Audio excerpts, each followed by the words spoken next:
최인호 선생의 상도라는 책을 보면 박종경 대감이라는 분이 나옵니다. 박종경 대감의 사랑방에는 수많은 손님들이 기숙하고 있습니다. 어느 날 박 대감이 사랑방에 건너왔습니다. 그리고 손님들에게 질문합니다. 숭례문을 드나드는 사람이 하루에 몇 명이나 됩니까? 숭례문은 남대문을 말합니다.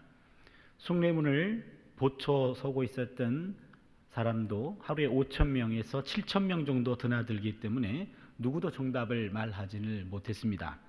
그런데 채연이라는 등장인물은 정답을 말합니다. 2명이라고 말합니다. 어떻게 2명이요? 그랬더니 아무리 출입하는 사람이 많다 손치더라도 모든 사람들은 대감을 중심으로 대감에게 이로운 사람, 이씨 한 사람, 대감에게 해로운 사람, 해씨 한 사람, 이렇게 둘로 대답을 했습니다. 머릿수를 묻는 질문이었던 것 같은데 성격으로 답을 했지요. 곰곰이 생각해 보니까 일리는 있습니다. 사람들은 많습니다. 그러나 모든 사람들은 그가 속한 공동체에, 그곳이 가족이건 아니면 직장이건 교회건 간에 이로운 사람으로 기억되든지 아니면 해로운 사람으로 기억이 될 겁니다. 누구나 이씨로 살기를 원하지 해씨로 기억되기 원하는 해맑은 영혼들은 없겠지요. 그렇다면 어떻게 사는 것이 이씨의 삶을 사는 삶일까? 우리는 그 대답을 시편 1편 1절에서 3절에서 찾아보려고 합니다. 시편 1편은 복 있는 사람은 이라고 시작합니다. 복이라는 단어가 나옵니다. 복이라는 단어를 대변하고 있는 히브리어는 가장 많이 쓰이는 단어가 바루흐, 아시레라는 두 단어입니다. 바루흐, 아시레. 바루흐란 말은 우리말로 축복, 영어로 고치면 블레싱입니다. 바루흐는 주어지는 것을 강조합니다. 그것도 무조건적으로 주어지는 겁니다. 저 양반은 복받을 짓을 한 게 없는데 늘 복받는 얄미운 인간들이 있죠. 그게 바루흐의 축복입니다. 미국 대통령 버락 오바마, 이 버락이란 말이 바락이란 말과 어근이 같습니다. 그래서 버락 오바마란 말은 블레싱 오바마, 그런 뜻입니다. 그런데 시편 1편의 복이란 이 단어는 바루흐, 이게 아니고 아시레입니다. 아시레라는 단어는 우리말로 고치면 행복, 영어로 고치면 해피니스가 됩니다. 아시레라는 것은 누리는 것을 강조합니다. 바루흐는 주어지는 것, 아시레는 누리는 것. 이 아시레는 조건적인 누림입니다. 바루흐는 무조건적인 주어짐이고 아시레는 조건적으로 누리는 겁니다. 특정한 행동을 했을 경우에 하늘로부터 주어지는 것을 말합니다. 전도서 6장 2절이 이 부분을 잘 구분해주고 있습니다. 어떤 사람은 그의 영혼이 바라는 모든 영혼에 부족함이 없어 재물과 부요와 존귀를 하나님께 받았으나 하나님께서 그가 그것을 누리도록 허락하지 아니하셨으므로 다른 사람이 누리나니 이것도 헛되어 악한 병이로다. 여기 보면 어떤 사람이 재물과 부요와 존귀를 하나님께 받았습니다. 바루흐의 축복입니다. 그런데 하나님이 그가 그것을 누리도록 허락하지는 않았습니다. 다른 사람이 누립니다. 아시레의 축복입니다. 아시레의 행복입니다. 그러기에 많이 갖는 것도 물론 좋지만 그러나 더 중요한 것은 작아도 내가 누릴 수 있는 것이 더 중요합니다. 시편 1편의 복은 축복이 아니라 행복입니다.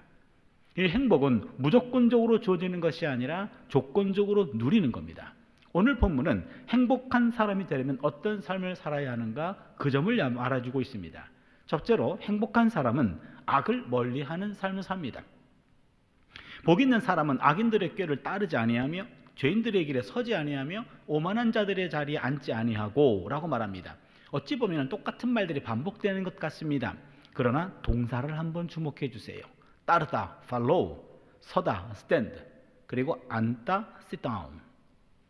조금 뭔가 느낌이 없습니까? 죄라고 하는 실체는 처음부터 무섭게 다가오지 않습니다. 죄는 달콤한 유혹과도 같이 살며시 접근합니다. 그것을 보는 순간 호기심과 달콤함 때문에 단번에 외면하기는 아쉽습니다. 그렇다고 움켜쥐기에는 찜찜합니다. 그래서 멀리하기도 그렇고 그리고 외면하기도 그렇고 그래서 일정한 거리를 두고 따라만 갑니다. 따라가다 보면, 무심코 따라가다 보면 그 자리에 옆에 서게 됩니다.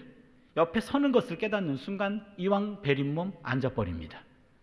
그게 팔로우 하다가 옆에 서다가 그리고 앉아버리는 장면입니다.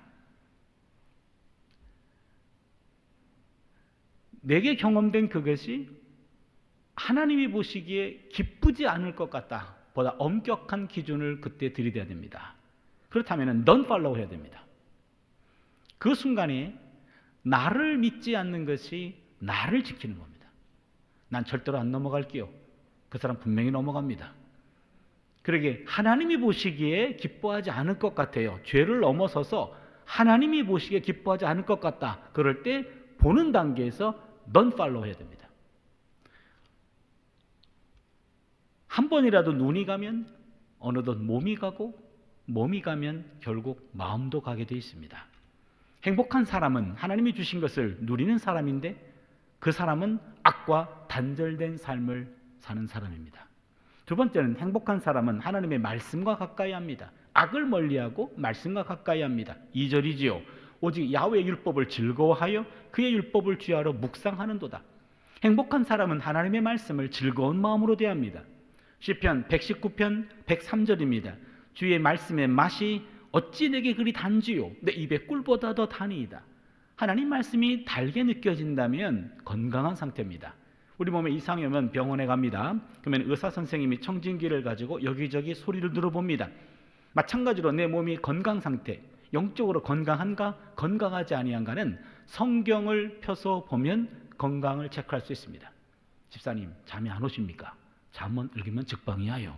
이러고 잠만 읽고 주무신다거나, 아이고 구약성경의 예언서는 아무리 봐도 은혜가 안 돼. 어디를 봐도 칼로 죽이겠다, 전염병으로 하겠다, 끌고 가겠다, 포로로 끌고 가겠다 이런 얘기 나오는데 도대체 예언서는 은혜가 안 되네. 그러면 예언서가 문제일까요? 예언서에 담겨있는 하나님의 사랑을 느끼지 못하는 내가 문제일까요? 내가 문제입니다. 성경이 어디를 펴도 그 성경 구절 문자 뒤에 숨어 계신 하나님의 사랑이 느껴진다면 내 영적 상태는 건강한 거고, 그것이 느낌이 없다라고 한다면 나는 그 부분이 결핍된 거예요. 예언자의 영성이 결핍되거나 아니면 어느 부분이 결핍되거나 내가 모르는 부분들, 난 요한계시록 모르겠어, 거기에 있는 묵시신앙이 결핍되거나 성경 여기저기에 묻어있는 그 하나님의 그 사랑이 느껴지지 않는다면 바로 그것은 내게 문제가 있는 거죠. 행복한 사람은 야훼의 율법을 주야로 묵상합니다. 주야라는 말은 밤낮으로 그 말이 되겠죠. 그런 시간적인 의미도 있지만 또 다른 의미도 있습니다. 주라고 하는 말은 형통할 때입니다. 야라는 말은 불통할 때입니다. 주라는 말은 잘 나갈 때입니다. 야라는 말은 어려울 때입니다. 무슨 말입니까? 주야라는 말은 시간적인 의미도 있지만 질적인 의미도 있습니다. 하나님의 말씀을 주야로 묵상한다라는 말은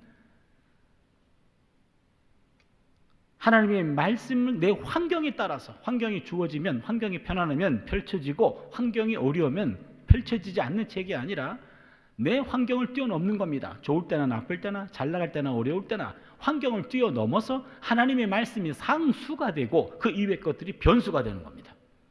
인생의 우선순위가 분명합니다. 환경에 의해서 휘둘리지 않습니다. 나는 하나님과의 관계에서 내 갈 길을 가는 거지요. 하나님 말씀을 펼쳐보는 것이 상수, 그 이외의 것들은 변수로 살겠습니다. 그것이 주야로 묵상하는 겁니다. 여기서 묵상하다라고 하는 말은요, 여러분 말씀 묵상 어떻게 하시나요?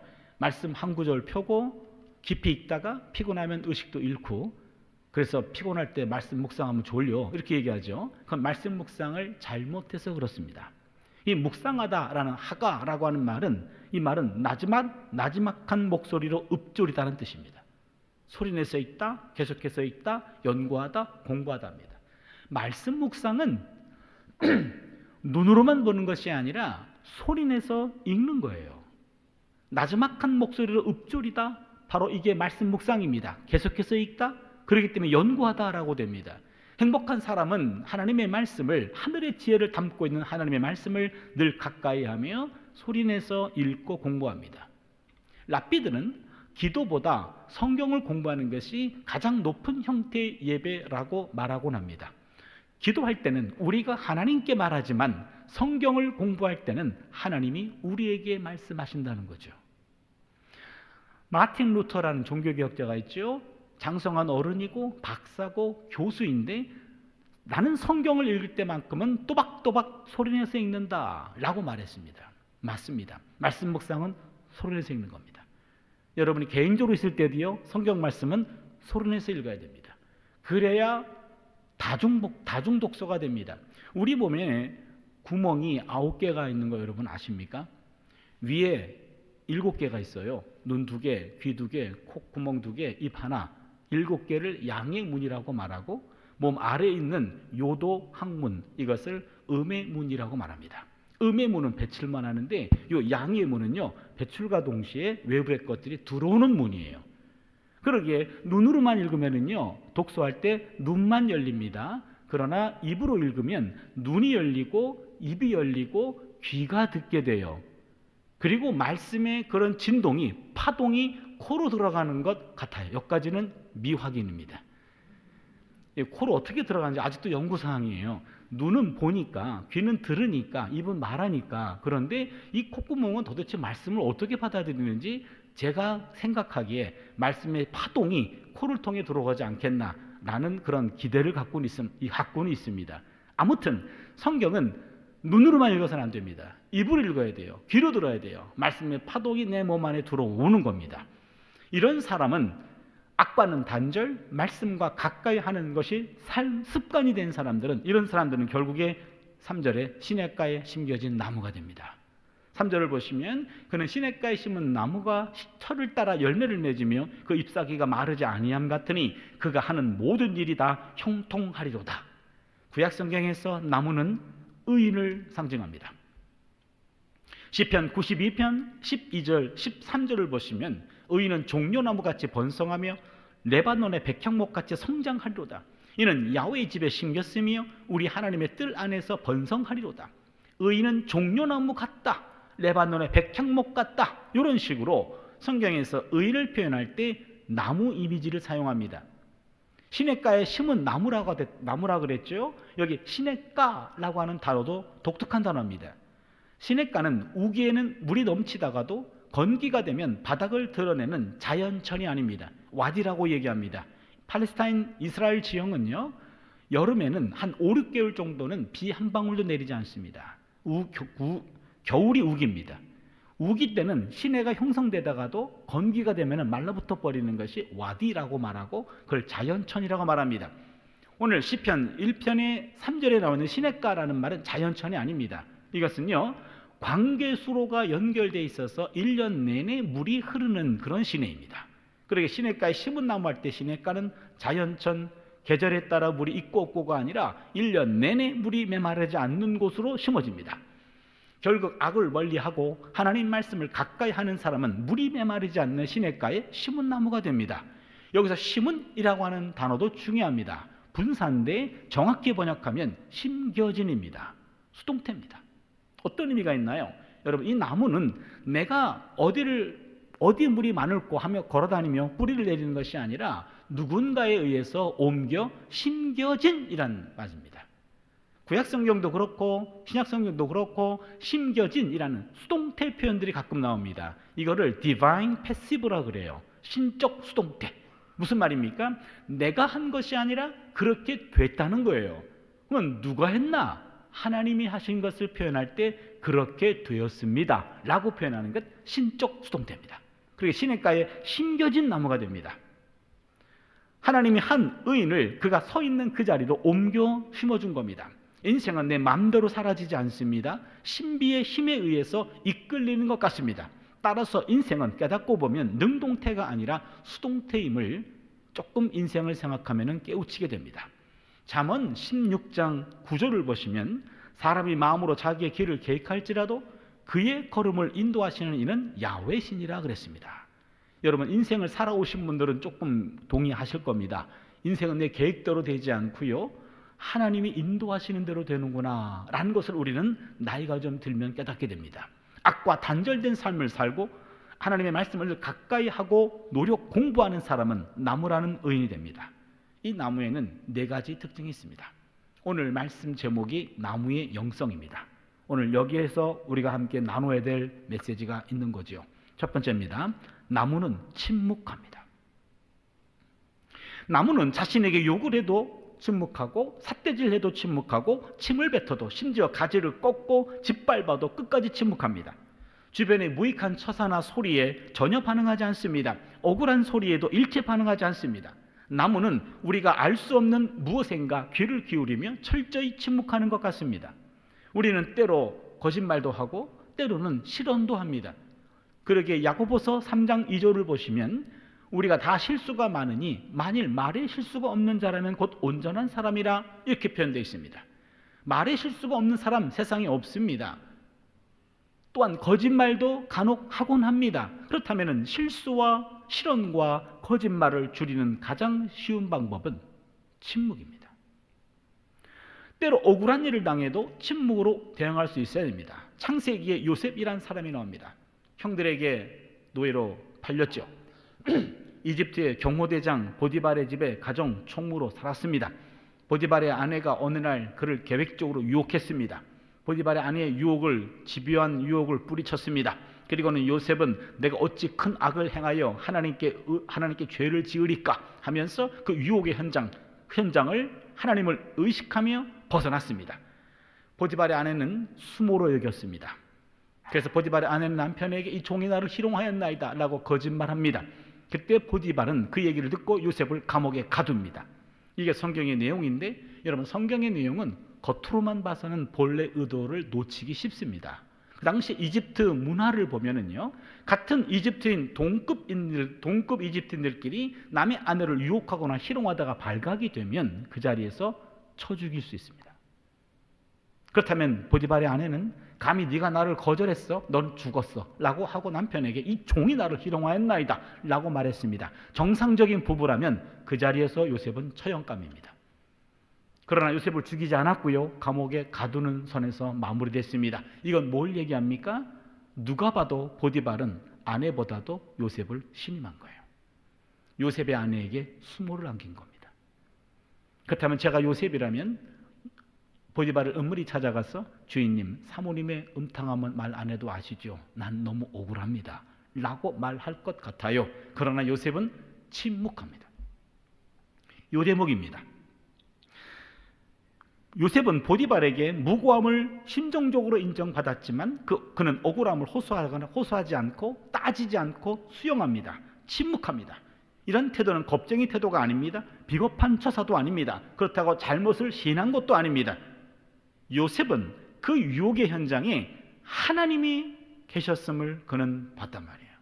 내가 하나님 앞에 결단코 죄를 범할 수 없나이다. 보디발의 아내도 알고 나도 알고 보디발은 나를 신임하는 것 같아요. 그렇다면 보다도 중요한 것은 하나님을 놓치지 않은 겁니다. 내 억울함을 아시는 하나님이 이 억울함을 하나님이 풀어줄 때까지 침묵하며 기다리는 겁니다. 오히려 내가 개입했다가 일이 더 꼬일 수 있어요. 그러나 깔끔하게 하나님이 해결하도록 인내하며 침묵하는 것, 이것이 요셉에게서 우리가 배우는 대목이에요. 얼음공장 톱밥 위에서 일하던 노동자가 있었어요. 자기 손목시계를 톱밥 속으로 떨어뜨렸습니다. 아무리 찾으려고 해도 찾지를 못했습니다. 식사 시간이 됐습니다. 식사하러 나갔습니다. 점심 식사하고 들어왔습니다. 근데 동네 꼬마 녀석이 그 손목시계를 손에 들고 있어요. 야, 너 그거 어떻게 찾았냐? 꼬마가 말합니다. 그냥 가만히 톱밥 위에 앉아 있었더니 치칵 치칵 치칵 소리가 들리길래 손을 떴더니 이게 나오던데요. 그런 거예요. 그러면은 왜 정작 그 손목시계 주인은 그 손목시계를 찾지 못했나요? 이게 어디 갔지 하면서 지 소리가 너무 커서 그 소리를 못 들었던 거예요. 여러분, 잡음이 사라져야 원음이 들립니다. 진정으로 들어야 할 참소리는 침묵을 통하여 들려옵니다. 하나님의 임재 속으로 들어가는 패스워드는 침묵입니다. 침묵은 하나님께서 거하시는 성소입니다. 하나님께서는 모든 것들 가운데 계시지만 우리의 마음과 입술이 침묵하지 않는다면 우리는 결코 그분의 음성을 들을 수 없습니다. 그러기에 성경의 참 지혜자는 이 점을 일찍이 깨닫고 다음과 같이 권고합니다. 전도서 5장 1절 2절입니다. 너는 하나님의 집에 들어갈 때 내 발을 삼갈지어다 가까이 하여 말씀을 듣는 것이 우매한 자들이 재물 드리는 것보다 나으니 그들은 악을 행하면서도 깨닫지 못함이니라. 너는 하나님 앞에서 함부로 입을 열지 말며 급한 마음으로 말을 내지 말라. 하나님은 하늘에 계시고 너는 땅에 있음이니라. 그런즉 마땅히 말을 적게 할 것이다. 하나님 앞에서 말 많이 하는 것보다 말 적게 하는 것이 더 지혜로운 태도입니다 라는 가르침입니다. 여러분, 침묵해야 하나님의 음성 들을 수 있습니다. 하나님의 때가 이를 때까지 때로는 침묵으로 인내하는 삶을 살 수 있기를 바랍니다. 우리가 어제는 함께 통성으로 기도했지만 여러분, 오늘 새벽 같은데 개인적으로 기도하고 그럴 때요, 그럴 때 개인적으로 기도하고 그럴 때는 끝날 때 여러분 조금 침묵 시간을 좀 할애하십시오. 가끔 제 어머니가 학교로 전화하세요. 어머니 무슨 일이세요? 그러면 아 있잖아 라고 뭐라고 얘기하고 아 그래요? 라고 내가 뭐라고 말하려고 그러면 끊어요. 그러니까 본인 말만 하고 끄는 거예요. 늘 그래요. 그러면 뒤에 교회 가가지고 아무개 권사님, 왜 그러십니까 목사님? 아니 어머니는 맨날 나한테 전화하시면 왜 당신 얘기만 하고 왜 끊냐고, 내 얘기를 들으셔야지. 그러면은 아예 나는 차 목사가 바쁠까 봐 그렇지 그러는데 아무리 바빠도 그렇지 전화했으면 내 얘기를 들어야 될 거 아니에요. 그렇잖아요. 여러분 평소 기도를 그렇게 하고 계신 것 아십니까?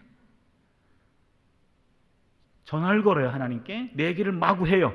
마구 하면 하나님이 들으시고 아 그러면 있잖아 라고 말하려고 하면 예수님 이름으로 기도합니다. 잠깐 다 끊어요. 야 내가 할 얘기 있다니까. 아 내일 또 깨우러 간단 말이에요. 여러분 왜 일방적으로 얘기하십니까? 하나님한테 얘기했어요? 그럼 들으셔야지. 그분이 뭐라고 말씀하시는지 한 번도 들어본 적이 없어요. 한 번도 기다려준 적이 없어요. 맨날 끊었잖아요. 그렇죠? 잘 들으세요. 내가 얼만큼 기도했든지 상관없어요. 한 30초라도 한 1분이라도 예수님 이름으로 기도합니다. 끊기 전에 그 시간적인 여유를 좀 주세요. 하나님이 뭐라 그러시나. 제 경험상 내가 끊으면 내가 말 없으면 그분도 말 없어요. 그러나 어떤 성경 구절이 떠오르든지 어떤 단어가 갑자기 생각나든지 어떤 영상이 떠오르든지 뭔가 내 주변에 있는 그 모든 것들을 동원해서 하나님이 응답하시는 그런 마음이 느껴질 때가 있습니다. 바로 침묵해야 원음이 들려요. 때로는 하나님 앞에 침묵하는 그런 성숙한 태도가 우리에게 필요합니다. 두 번째로 나무는 성장합니다. 나무는 침묵하며 아무 말도 안 하는 것 같습니다. 그러나 나무는 뿌리를 깊이 내리고 양분과 수분을 찾아서 열심히 땅 파고 있습니다. 나무의 잎은요, 낮에는 위치를 끊임없이 바꿔가며 햇빛을 받아들입니다. 우리 육안에는 보이지 않아요. 그러나 나무의 하루의 움직임을 다 찍어놓으면 계속해서 움직입니다. 햇빛을 따라서 한 뼘도 놓치지 않으려고 계속 몸을 틀어요. 밤이 되면 우리는 쉽니다. 그러나 대기 중에 이산화탄소를 나무는 바쁘게 흡수합니다. 산소를 뿜어내고 있습니다. 일명 탄소 동화 작용을 하고 있습니다. 끊임없이 물을 빨아들이고 대지에서 영양을 흡수하고 대기의 흐름과 햇빛과 온무와 바람을 받아들여서 성장하고 있습니다. 하잘 것 없이 보이는 없어 보이는 주변의 모든 것들로부터 자신에게 필요한 것들을 찾아서 끊임없이 일하고 있습니다. 아마도 자식의 일이 너무 바쁘기 때문에 시시한 인간들의 간섭에는 일일이 대꾸하지 않는지 모르겠어요. 나무에게 말을 붙였는데 아무런 답변이 없습니까? 예, 나무보다 덜 바빠서 그래요. 난 지금 바쁘거든. 아무 말도 안 할 겁니다. 여러분, 생명체는 끊임없이 성장합니다. 생명체라고 한다면 성장합니다. 누가복음 2장 52절입니다. 예수는 지혜와 키가 자라가며 하나님과 사람에게 더욱 사랑스러워 가시더라. 지혜가 자랐다. 지적 성장입니다. 키가 자랐다. 육체적 성장입니다. 하나님께 사랑스러워갔다. 영적 성장입니다. 사람들에게 사랑스러워갔다. 사회적 성장입니다. 그렇다면 예수님은요, 지적으로 성장했고 신체적으로 성장했고 영적으로 성장했고 사회적으로 성장했습니다. 전인적인 성장이고 입체적인 성장입니다. 어느 한쪽만 성장하면은요, 균형이 깨집니다. 우리에게는 지적으로도 성장하고 육체적으로도 성장하고 신앙적으로도 성장하고 사회적으로도 성장해야 하나님과 사람들에게 사랑받을 수가 있는 겁니다. 고린도후서 4장 16절을 보면 우리 겉사람은 낡아지나 속사람은 날로 새로워지도다 그랬어요. 우리의 겉은요 그냥 걷잡을 수 없이 낡아집니다. 그러나 속사람은 새로워질 수 있습니다. 맞습니다. 속사람은 날로 새로워져야 됩니다. 그래야 사람이 성장하고 성숙해집니다. 여러분, 외모와 인상은 다릅니다. 외모는 본인 책임이 아닙니다. 부모 책임입니다. 그렇죠? 인상은 그러나 본인 책임입니다. 40세 이상 되신 분들의 본인의 인상은 본인의 인생 성적표입니다. 내가 이렇게 인생을 살아왔다오 라고 하는 인상은 본인 책임입니다. 링컨이 그런 말을 했다지요. 나이가 40이 되면 자기 얼굴에 책임을 져야 한다. 그 사람의 성정과 감정들이 쌓여서 40이 되면 얼굴에 고스란히 드러난다는 뜻입니다. 화가 많고 부정적인 사람의 인상하고요, 평소에 잘 웃고 삶이 긍정적인 사람의 얼굴은 다릅니다. 우리 몸은 정해진 정도만큼만 자랍니다. 하지만 우리의 내면은 정신적이고 영적인 존재이기 때문에 이러한 한계가 없습니다. 인생의 마지막 순간까지 아마 우리 내면은 계속 성장할 수도 있습니다. 나이가 먹는 만큼 말입니다. 우리의 몸은 노화되지만 우리의 인격과 우리의 내면은 노숙해집니다. 내면의 성장판은 닫히지 않습니다. 우리는 끊임없이 성장합니다. 그러게 내 인격과 내 내면이 끊임없이 성장하는 겁니다. 성장은 배움이라는 양식을 흡수함으로 이루어집니다. 매일매일 배움이라는 양식을 통해서 늘 성장할 수 있기를 바랍니다. 세 번째입니다. 나무는 열매를 맺습니다. 나무는 때가 되면 유실수라고 한다면 반드시 열매를 맺습니다. 그런데 그 나무의 열매는 나무가 취하지 않습니다. 나무 열매는 남이 취합니다. 사실 나무는 자신의 모든 것을 남에게 줍니다. 나무의 열매는 인간에게 생명을 공급합니다. 나무의 줄기나 껍질에서 섬유가 나와서 사람의 몸을 감싸는 옷을 만듭니다. 나무의 제목으로는 연장과 무기를 만들어 집을 짓는 데 사용합니다. 나무의 땔감과 나무의 숯으로 불을 일으켜 난방합니다. 때로는 식물을 굽거나 삶아서 조리를 합니다. 게다가 나무의 불은요, 한밤중에 암흑으로부터 인간을 보호해 주기도 합니다. 나무의 잎과 나무의 열매와 나무의 뿌리는 약이 되어 주기도 합니다. 나무의 모든 것은 다 남을 위한 것입니다. All mine to give. 나무에게 있는 모든 것들은 나무가 취하지 않고 모두 다 남에게 줍니다. 자신에게 있는 모든 것들을 다 남에게 주는 것이 나무입니다. 사과가 6개가 있습니다. 1개 먹었습니다. 몇 개가 남았죠? 이쪽 거 먹어서 힘들죠? 이쪽 거 먹을게요. 몇 개 남았죠? 5개죠. 2개 나무를 줬어요. 몇 개 남았죠? 3개죠. 여러분 정상입니다. 어떤 분들은 1개가 남았대요. 왜요? 그랬더니 아이고 목사님, 내가 살아보니까 먹는 게 남는 겁디다. 지가 먹은 게 남는 거래요. 그거 하나래요. 아닙니다. 여러분, 먹는 거 잠시 몸에 남을지를 몰라요. 그러나 영원히 남지는 않죠. 그렇죠? 그럼 먹는 게 남는 게 아니죠. 그럼 쌓아둔 거 3개가 남는 걸까요? 요 3개 먹어서 없어지든지 쌓아두었다가 썩어서 버리든지, 그러면 이것도 남는 게 아니네. 그럼 뭐가 남는 겁니까? 먹는 것도 남는 게 아니고 쌓아둔 것도 남는 것 아니고 잠시 내게 왔다가 내가 남에게 베풀었던 그 2개, 요게 남는 거예요. 인생은 내가 먹는 것이 남는 것이 아니고 쌓아둔 것이 남는 것이 아니고 잠시 내게 왔던 그것이 물질이건 아니면 어떤 지식이건 아니면 시간이건 그 어떤 것이든지 간에 남을 위해 썼을 때, 남에게 베풀었을 때 그것이 남는 거예요. 이제 학생들하고 오프 강의가 시작이 됐는데요. 제가 지금 안식년을 맞아가지고 한 6개월 정도 지금 학교를 떠나 있어요. 그래서 한 12주 정도 시간을 내가지고 미국에 있는 교회를 조금 배우고 싶다. 교민들을 위로하고 싶다. 여기서 목회하는 목회자들을 조금 응원해주고 싶다. 그래서 12주를 시간을 떼서 지금 미국에 와서 집회를 하고 있습니다.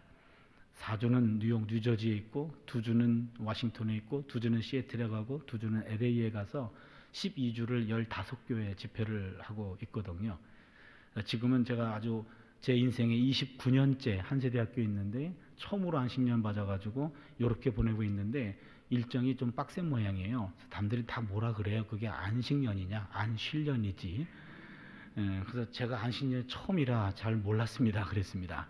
이제 2주를 지나가고 있긴 합니다만 학생들하고 이제 학교에서 수업하고 공부할 때 점심시간만 되면 야 너네 오늘 점심 어떡하냐 그러면은 에이 학식 먹어요 그래요. 학식은 학교 식당의 준말이죠. 예, 의미가 두 가지가 있어요. 싸다 맛없다 이겁니다. 학생들도 갈 데 없으면 그냥 학식으로 때웁니다 그 말이에요. 그럼 제가 그러죠. 야 너네들은 학식 4년 먹으면 졸업하지 나는 평생 먹거든. 예, 교직원 식당 가봤자 학생 식당하고 똑같아요. 메뉴 하나가 더 있어요. 값은 더 비싸요. 그러니 교수들도 학식에 질렸어요. 그래서 왜 점심때가 되면 학식 안 먹고 외식하고 싶은데 그냥 가자 그러긴 부담스럽고 그다음에 왜 가자는 얘기가 없을까? 아무리 기다려도 가자는 얘기는 안 해요. 그러면은 어쩔 수 없이 그냥 혼자서 학교 주변 식당으로 외식하러 갈 때가 있어요. 문 열고 들어갔는데 이게 웬일입니까? 혼자 오신 교수님이 7, 8명이에요. 그러면 식당 주인이 같이 앉으라 그래요. 같이 앉아도 어떡합니까? 근데 다들 혼자 왔거든요. 겉으로는 표현하지 않지만 속은 마음이 복잡해집니다. 이거 누가 계산하느냐 말이에요. 그렇잖아요. 평소보다 밥을 천천히 먹습니다. 수업이 1시니까 급한 사람 빨리 먹고 일어날 때 뭐 지 것만 계산하거나 라고 천천히 먹는데 남들은 더 천천히 먹네요. 다 먹었어요. 그럼 어떡합니까? 반찬 먹고 물 먹고 버티게 들어가거든요. 그런데 그때 일어나가지고 밥을 한번 쏘는 거. 한국에서 외식 요즘 한 7, 8천 원 하는 것 같아요. 일어나가지고 한번 쏘는 거. 이게 남는 거거든요. 그래서 그때 그 한번 쏘는 거, 그것이 좀 부담이 돼가지고 반찬 먹고 물 먹고 버티기에 들어간 박사보다도 우리 밥을 사는 사람을 밥사라고 그래요. 밥사가 훨씬 훌륭한 거죠. 그런 기회 자주 오지 않아요. 내 지갑을 열고 동료들을 섬길 수 있는 것, 밥을 쏘는 것, 그것도 남는 거예요. 독일 신학자 디트리히 보네퍼라는 신학자가 있습니다. 많은 사람들이 존경하는 신학자죠. 이 보네퍼는 예수를 정의할 때 타자를 위한 존재다라고 정의했어요. 예수에 대한 정의 가운데 가장 탁월한 정의입니다. 예수는 타자를 위한 존재였다. 그렇다면 교회는 타자를 위한 집단이다. 이렇게 정의했어요. 그의 기독론과 그의 교회론 아주 간단합니다. 심플합니다. 예수는 타자를 위한 존재였고 교회는 타자를 위한 집단이다. 여러분 어떤 모임도 자신의 시간을 모으고 물질을 모으고 몸을 모아서 보통은 세상 모임은 그 회원들의 이익을 도모합니다. 그렇죠? 그러나 교회는 그렇지 않습니다. 우리의 시간을 모아요. 물질을 모아요. 몸을 모아요. 여기서 모아진 재화를 가지고 교회 회원이 아닌 다른 사람들을 어떻게 도울 것인가, 그들을 어떻게 구원할 것인가, 이거를 궁리하는 게 교회입니다. 교회는 우리만을 위해 존재하지 않습니다. 교회는 타자를 위한 집단이 바로 교회의 정체성이죠. 바로 이겁니다. 내가 취한 것, 내가 쌓아둔 것이 아니라 내가 남을 위해서 베풀었던 것, 나누었던 것, 그것이 참 인생의 길이요. 그 뜻으로 모인 사람들이 바로 교인입니다. 예수께서 잎만 무성한 무화과 나무를 저주한 적이 있어요. 잎은 무성했습니다. 배가 고팠던 모양입니다. 열매를 기대했습니다. 열매가 없었습니다. 잎만 무성한 무화과 나무는 저주받았습니다. 저는 잎만 무성한 무화과 나무를 보면 현대인들의 자화상이 거기에 보입니다. 오늘날 현대인들 바빠요. 일 없는 분들은 취업 준비로 바쁘고 직장인들은 직장에서 살아남기 위해서 바빠요. 퇴직 이후에 어떻게 살 것인가 준비하고 걱정하느라고 바빠요. 대학생들 1학년 때 미팅과 노느라고 바빠요. 그동안 못 놀았던 것 보상 심리가 있는지 미친 듯이 놀아요. 2학년 되면은요 대2병으로 바빠요. 대2병은 고민에 빠집니다. 이 전공이 과연 내게 맞는 것인지 자기 진로와 자기 앞으로 미래를 위해서 고민합니다. 문제가 해결이 안 되면 군대 갑니다. 군대 갔다 오면 3학년 복학합니다. 3학년 복학하고 나면은요 3, 4학년은 눈빛이 달라집니다. 이미 방향이 섰어요. 편입하든지 진학하든지 취직을 준비하든지 미래를 위한 준비로 바빠요. 우리나라 중딩, 고딩 입시 때문에 바빠요. 우리나라 초딩 학원 다니느라고 바빠요. 우리나라 원딩 유치원 다니느라고 바빠요. 그래서 할머니, 할아버지 덩달아 바빠요. 모든 세대가 다 바빠요. 바쁘게 사는데 그러나 바쁜 나머지 남에게 베풀지 못한 삶을 살아간다면 잎만 무성한 저주받은 무화과 나무 인생이 될 수 있습니다. 인생은 쌓아둔 것이 아닙니다. 남에게 베푼 열매로 평가됩니다. 열매가 있는 인생 살아갈 수 있기를 바랍니다. 마지막 4번째입니다. 나무는 침묵한다 그랬죠? 성장한다 그랬죠? 열매를 맺는다 그랬죠? 마지막 4번째입니다. 나무는 그늘이 되어줍니다. 그늘이 되어줘요. 나무는 한평생 떼약볕을 피하는, 한여름 떼약볕을 피하는 그늘이 되고 안식처가 됩니다. 뜻밖의 소나기를 만난 사람들이 잠시 쉬어가는 쉼터가 됩니다. 구약성경에 가장 지혜로운 왕으로 유명한 사람이 있죠. 솔로몬이죠. 예, 솔로몬은 기브온산당에서 1000번제를 드린 다음 하나님께 기도했어요. 여러분, 솔로몬의 1000번제라는 것은 1000번제죠. 그렇죠? 1000마리 완샷 한꺼번에 태워드린 거예요. 기브온산당은 예루살렘에서 북서쪽 8km입니다. 그럼 바쁘신 솔로몬 씨께서 매일매일 한 마리씩 가지고 왔다 갔다 할 일은 없습니다. 1000번제란 말은 1000, 많다라는 의미도 있어요. 많은 양떼들을 1000마리를 한꺼번에 하나님께 완샷 태워드린 겁니다. 오늘날 교회에서 1000번제 헌금하는 교회들이 있어요. 그것은 1000마리를 한꺼번에 드리면 부담이 되니까 하루하루씩 나눠서 드리십시오 라는 목회적 차원에서의 재해석이고, 바쁘신 솔로몬 씨는 1000마리 완샷 한꺼번에 다 태워드렸어요. 하나님 기뻐하셨고요. 내가 내게 뭘 해주기를 원하느냐 라고 꿈속에서 하나님이 물으셨어요. 그때 솔로몬이 뭘 요구했죠? 지혜. 예, 여러분, 옛날 성경은 지혜라고 나와요. 왕상 3장 9절을 보면은요, 누가 주의 이 많은 백성을 재판할 수 있사오리까? 듣는 마음을 종에게 주사. 요 듣는 마음이 옛날 성경은 지혜로운 마음이라고 번역했어요. 오역입니다. 정확한 번역은 듣는 마음이에요. 히브리 말로 렙 쇼메야, listening heart입니다. listening heart, 듣는 마음을 달라. 백성들의 이야기를 들어주는 리더가 되게 해주십시오. 이게 정답입니다. 리더는 내 목소리를 높이는 것이 아니라 상대의 이야기를 들어주는 사람, 그게 바로 리더가 됩니다. 솔로몬은 하나님께 듣는 마음, 즉 경청을 요청한 겁니다. 보네퍼는 성도의 공동생활이라는 책에서 경청은 우리가 이웃을 위해 할 수 있는 최선의 봉사다라고 얘기했어요. 여러분, 최선의 봉사가 이웃의 이야기를 들어주는 거란 얘기죠. 세상은 자기 마음을 있는 그대로 관심 갖고 들어줄 사람을 찾습니다. 누군가가 내 목소리를 경청해주고 들어주고 공감해주고 나의 존재를 인정해주고 나의 가치를 알아주기를 원합니다. 그래서 성경은 듣기 전에 말하는 것은 어리석은 짓이다 라고 말합니다. 듣기 전에 말부터 하는 것은 어리석은 짓이에요. 지식은 말하려 하지만 지혜는 들으려고 합니다. 이 말 멋있지 않습니까? 지식은 말하려 하지만 지혜는 들으려고 한다. 이 멋있는 말은 제 말이 아닌 것도 아시겠죠? 제가 서점에서 책을 보다가 이 글귀를 발견했어요. 지식은 말하려 하지만 지혜는 들으려고 한다. 처음 뵙는 분인데 만날 때마다 그분은 아무 말씀이 없으셔요. 그냥 내 얘기를 잘 들어만 주셔. 그리고 아주 눈빛도 그렇고 태도도 그렇고 아주 동의를 하고 잘 들어주셔요. 그러면 그분이 고수로 느껴지잖아요. 그렇죠. 아무 얘기가 없으니까. 근데 그분이 입을 여는 순간 고수가 아닌 게 탄로 나잖아요. 그렇죠? 말 없음이 말 있음보다 한 단계 높은 고수의 태도입니다. 말하는 것보다 듣는 것이 더 지혜로운 거예요. 잠언 17장 28절이 말합니다. 미련한 자라도 잠잠하면 지혜로운 자로 여겨지고 그의 입술을 닫으면 슬기로운 자로 여겨지느니라. 맞죠? 워런 버핏이라는 회장이 계시죠. 이분에게 어떤 그 이코노미스트 기자가 와서 그분에게 인터뷰를 했어요. 회장님, 인생의 성공이란 어떻게 생각하십니까? 성공에 대한 정의를 물은 겁니다. 기자가 기대하는 대답은 아마 돈 열심히 일해서 돈 많이 벌어서 많은 좋은 곳에 도네이션 하는 것이 인생의 성공입니다. 이리 말할 줄 알았어요. 뜻밖의 대답을 합니다.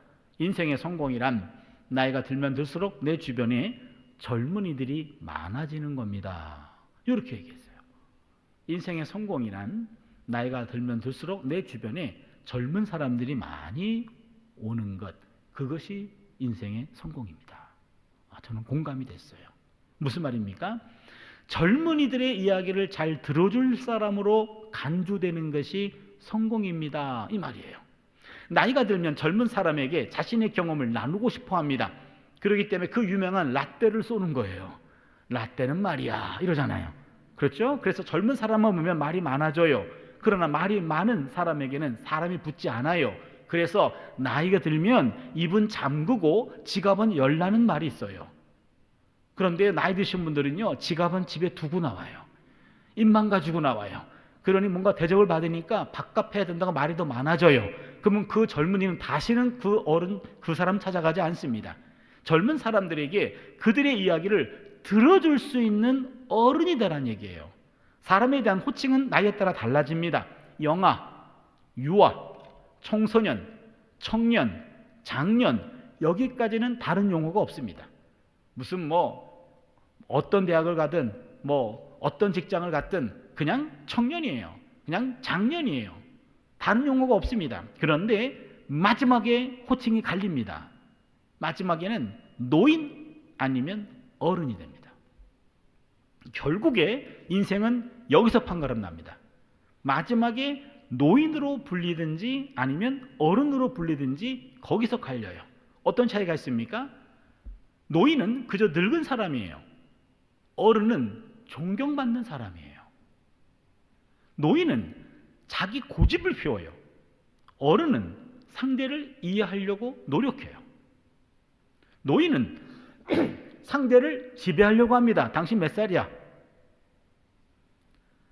어른은 상대를 배려합니다. 노인은 받기만을 좋아합니다. 어른은 베풀기를 더 좋아합니다. 노인은 더 이상 배우려고 하지 않아요. 어른은 끝까지 배우려고 합니다. 부모님이 나이 들수록 점점 노인이 돼가요. 뭔가를 갖다 드리면 야, 아무개 권사들은 더 비싼 거 갖다 주더라. 야, 요따구 얘기하셔. 점점 이기적이야. 본인 것만 챙겨요. 점점 건강해져. 오래 사세요. 그럼 자녀들이 괴로워진대요. 그런 얘기 들어보셨죠? 예수님은 생물학적 나이는 30대였지만 예수님은 진정한 어른이셨습니다. 마태복음 11장 28절입니다. 수고하고 무거운 짐진 자들아 다 내게로 오라. 내가 너희를 쉬게 하리라. 이겁니다. 상대를 쉬게 하면 어른이에요. 본인이 쉬려고 하면 노인입니다. 상대를 편하게 해주면 어른이에요. 본인만 편해지려면 노인이에요. 누군가를 만났을 때 그 만남을 통해서 상대를 편하게 해줄 때 그 사람은 어른입니다. 상대를 불편하게 합니까? 그 사람은 노인이에요. 노인은 나이가 들어서 노인 되는 것이 아닙니다. 젊어서부터 이기적이었기 때문에 나이가 들어 자연스럽게 노인이 된 겁니다. 어른은 나이가 들어 어른 된 것이 아니에요. 젊어서부터 남을 더 배려했기 때문에 나이가 들어 자연스럽게 어른이 된 겁니다. 지금 우리는 노인의 길로 가고 계십니까? 아니면 어른의 길로 가고 계십니까? 말씀을 정리하겠습니다. 해씨가 아니라 이씨가 되는 삶은 행복한 나무가 되는 겁니다. 이러한 삶은 첫 번째 악과는 멀리하는 삶을 삽니다. 동시에 두 번째 하나님 말씀과는 가까이 하는 삶을 삽니다. 이러한 삶이 반복되다 보면 자신도 모르는 사이에 하나님에 의해서 삶의 중심이 시냇가로 옮겨 심어집니다. 시냇가에 심겨진 나무는 사소한 일에는 침묵합니다. 성실하게 매일매일 순간순간마다 성장합니다. 남에게 유익을 제공하는 열매를 맺습니다. 그리고 지치고 힘든 사람들에게 언제나 그늘이 되어줍니다. 톨스토이는 양심은 하나님의 목소리입니다 라고 말한 적이 있습니다. 양심이 하나님의 목소리라는 거예요. 여러분, 양심은요, 건강한 양심이라고 한다면 잘못된 행동을 하거나 잘못된 생각을 할 때 양심이 두근두근거립니다. 양심에 빨간불이 들어옵니다. 양심은 알람장치입니다. 알람장치가 살아있으려면 전원이 연결되어 있어야 됩니다. 그러나 전원이 끊어지면요, 알람장치가 작동을 멈춰요. 그러면 살인을 해도 전혀 죄의식이 없어요. 사이코패스가 돼요. 소시오패스가 됩니다. 이런 사람들을 성경에서는 화인 맞은 양심이라고 말하죠. 우리 양심이 살아있으려면 전원 연결되어 있어야 됩니다. 이 전원이 바로 하나님의 말씀이에요. 하나님 말씀에 연결되어 있어야 알람 장치가 살아있는 겁니다. 그래야 악한 것들이 왔을 때 악을 악으로 분별하고 악을 끊어내는 용기도 하나님 말씀에서 나오는 줄로 믿습니다. 또한 뿌리를 내렸어요. 물을 끌어올리죠. 물이라고 하는 것은 요한복음의 해석에 따르면 생수가 되고 성령입니다. 그러기에 말씀과 성령으로 연결되어 있어야 돼요. 말씀과 하나님의 영이 계속 공급될 때 알람장치는 살아있습니다. 살아있어야 악을 악으로 분별하고 또한 악을 끊어내는 용기도 말씀과 성령에서 나오는 줄로 믿습니다. 이런 삶이 반복돼야 돼요. 그래야 행복한 나무가 될 수 있습니다. 여러분 한 분 한 분이 나무의 영성으로 행복한 한 그루의 나무가 되어주시기를 바랍니다. 그렇다면 여기 수백 그루의 나무가 있습니다. 이 정도의 나무라고 한다면 작은 숲을 이룹니다. 우리 교회도 하나의 큰 숲을 이루어서 이 지역사회에 맑은 공기를 공급해주는 그런 교회가 되어주기를 바랍니다. 나쁜 공기인 이산화탄소는 우리가 흡수합니다. 또한 산소를 공급해주는 그러한 교회, 이 지역사회에 필요하지 않을까요? 한국교회 많이 죽을 쓰고 있어요. 한국교회 많은 사람들에게 손가락질 받고 있습니다. 그러나 한국교회뿐만 아니라 이곳에 있는 교민교회, 여러분의 교회가 바로 이런 교민들이 모인 미국에 있는 한 교회가 산소를 공급해주고 있더라. 아름다운 역사를 많이 써내려갈 수 있는 성도들의 표정이 행복하더라. 행복한 한 그루의 나무가 되고 행복한 하나의 숲을 이루어서 여기만이 아닙니다. 여기에 영향력이 조국에까지 미칠 수 있습니다.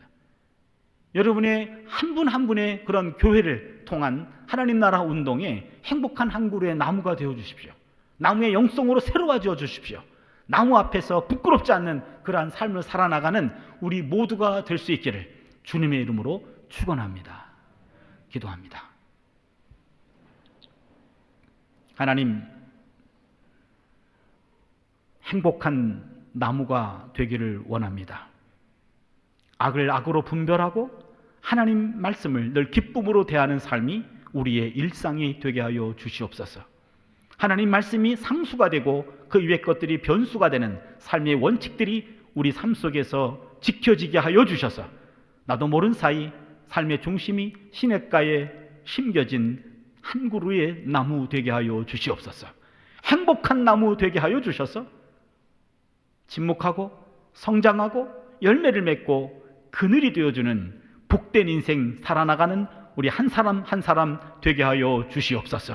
그래야 한 사람 한 사람이 행복한 건강한 한 그루의 나무 되게 하시고 우리 교우들이 하나의 숲을 이루어서 이 지역사회뿐만 아니라 미국뿐만 아니라 우리 조국 열방에까지도 선한 영향력을 행사하는 교회 되게 하여 주시옵소서.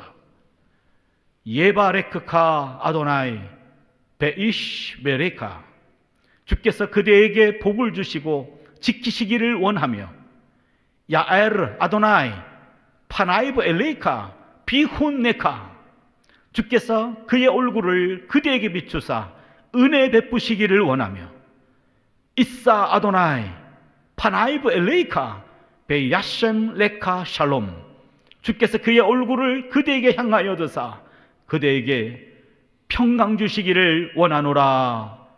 아멘.